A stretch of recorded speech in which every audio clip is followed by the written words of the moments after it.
La dernière partie de notre paracha de la semaine, la paracha de Haremot, est consacrée aux interdits sexuels de la Torah, qui, comme on sait, sont d'une particulière gravité, puisqu'il est prescrit de se laisser mourir plutôt que de les transgresser. Les parties de la législation de la Torah est introduite par quelques versets qui constituent un chapeau introductif. Et ces quelques versets ont la particularité de redire plusieurs fois la même chose et d'être redondants à plusieurs égards. Nous nous arrêterons aujourd'hui que sur une seule redondance, qui est la suivante. Au deuxième verset de ce paragraphe, la Torah dit, parle aux enfants d'Israël et dis-leur, donc c'est Dieu qui s'adresse à Moshe et qui dit, parle aux enfants d'Israël et dis-leur, je suis Hachem votre Dieu. On peut s'interroger sur la teneur de ce message. Qu'est-ce qu'on vient nous apprendre ici? Qu'est-ce que Dieu vient nous apprendre en disant « Je suis Hachem votre Dieu » Rashi rapporte deux explications qui sont données par deux Tanaïm différents, donc dans le Midrash. La première explication est « C'est moi, Dieu, qui vous ai apparu au Sinaï et qui vous ai dit « Je suis Hachem ton Dieu ». En d'autres termes, ce commentaire a pris conscience que l'expression « Je suis Hachem, votre Dieu » paraphrase le début des 10 commandements qui commencent par les mêmes mots « Je suis Hachem, ton Dieu ». Et donc il fait le commentaire, c'est que Dieu dit « Rappelez-vous que c'est moi qui vous suis apparu au Sinaï ». Et il rajoute « Vous avez accepté ma souveraineté, alors vous devez maintenant accepter mes lois ». La deuxième explication qui est due à Rabbi Yehuda Hanassi, Rabbi Juda le prince, fameux compilateur de la Mishnah, lui il dit « Je suis Hachem votre Dieu », cela veut dire « Je suis un juge fiable tant pour punir que pour récompenser ». Et nous comprenons que dans cette deuxième explication, le Tana recherche la signification des deux noms de Dieu qui sont ici juxtaposés. Elokechem, votre Dieu, vient de Elohim. Elohim représente dans l'économie du judaïsme et que le fait que Dieu est un juge, c'est la justice. D'ailleurs, le Maharal de Prague, dans un de ses commentaires sur Shabbat, fait remarquer que le mot Elohim a pour valeur numérique 86 et que cette valeur numérique correspond aux deux mots Zé Dayan. Celui-ci est un juge.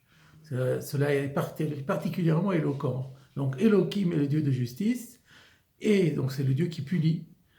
Et Hachem, le tétragramme, c'est le Dieu de miséricorde, le Dieu d'amour, qui est aussi celui qui récompense, et sur qui on peut compter pour une récompense honnête et fidèle. Et donc l'idée est respecte bien ces lois parce que sinon tu risques d'être puni, ou au contraire si tu les respectes tu seras récompensé. Il ne reste pas moins qu'après ce commentaire de Rashi, la question reste entière. Parce que qu'y a-t-il ici de nouveau dans ces deux messages? Que Dieu nous est apparu au Sinaï, que nous avons accueilli sa souveraineté et que nous sommes tenus de lui obéir, c'est bien entendu. Et nous savons aussi que Dieu est un juge parfait. Donc qu'est-ce que ça vient nous apporter tout cela?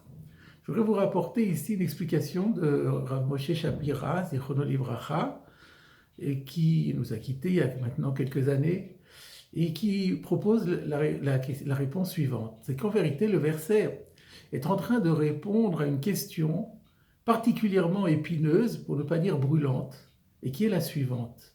On connaît la puissance du désir sexuel. Et lorsque le désir sexuel se porte sur une union qui est interdite par la Torah, comment faire pour surmonter ce désir si fort? Et là, Rashi nous propose au nom du Midrash deux réponses. C'est la crainte de Dieu. La crainte de Dieu qui se décline sous deux façons. Il y a la crainte révérentielle, Yirat HaRomemut, c'est donc le Dieu qui s'est révélé à nous au Sinaï et pour lequel nous éprouvons la plus grande révérence. Et puis il y a aussi Irata Onesh, la crainte du péché. La crainte permet de casser le désir. Très bien, mais la question n'est pas terminée pour autant.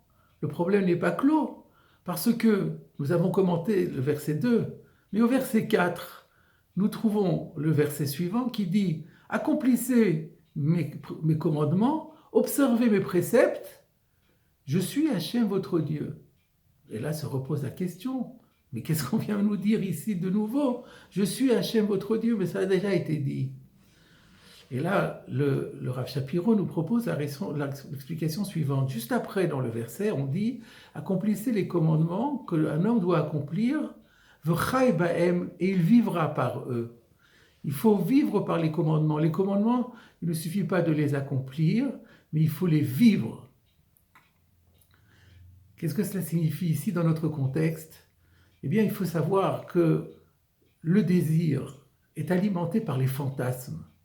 Les fantasmes, ce sont des représentations sensibles et imagées d'un plaisir infini que l'on éprouverait en effectuant la faute en question. Plaisir qui en vérité, chaque fois, une fois que la faute est commise, s'avère complètement illusoire. Mais il est trop tard car la faute a été commise. En tout cas, c'est donc le produit de l'imagination. Le désir est alimenté par le produit de notre imagination qui est alimenté par une représentation du monde sensible. Or, tous les préceptes de la Torah qui sont au niveau de l'ordre de la pensée, c'est-à-dire les obligations d'aimer Dieu, de craindre Dieu, d'avoir foi en lui et tout le reste, ce sont des concepts abstraits. Et il y a ici une grande règle, c'est que on ne peut pas lutter contre le sensible, contre ce qui est perçu par nos sens, contre le produit de notre imagination, par des idées qui sont uniquement et exclusivement abstraites. Alors quelle est la solution pour... nous avons parlé d'une crainte de Dieu, mais finalement cette crainte de Dieu, elle est plutôt abstraite. Elle ne peut pas lutter contre le désir à elle seule. Quelle est la solution? La solution, elle repose dans les deux mots « v'chai ba'em ». Il faut que ce soit vivant. C'est-à-dire, pour lutter contre le Yetzer Hara, il faut utiliser ces mêmes armes. De la même façon que le mauvais penchant utilise l'imagination, la force imaginative et la représentation d'un monde sensible, c'est exactement ce qu'il faut faire dans le travail de soumission à Dieu. C'est-à-dire que quand nous avons foi en Dieu, quand nous parlons d'amour de Dieu et de crainte de Dieu, eh bien, il faut essayer de le rendre le plus sensible possible.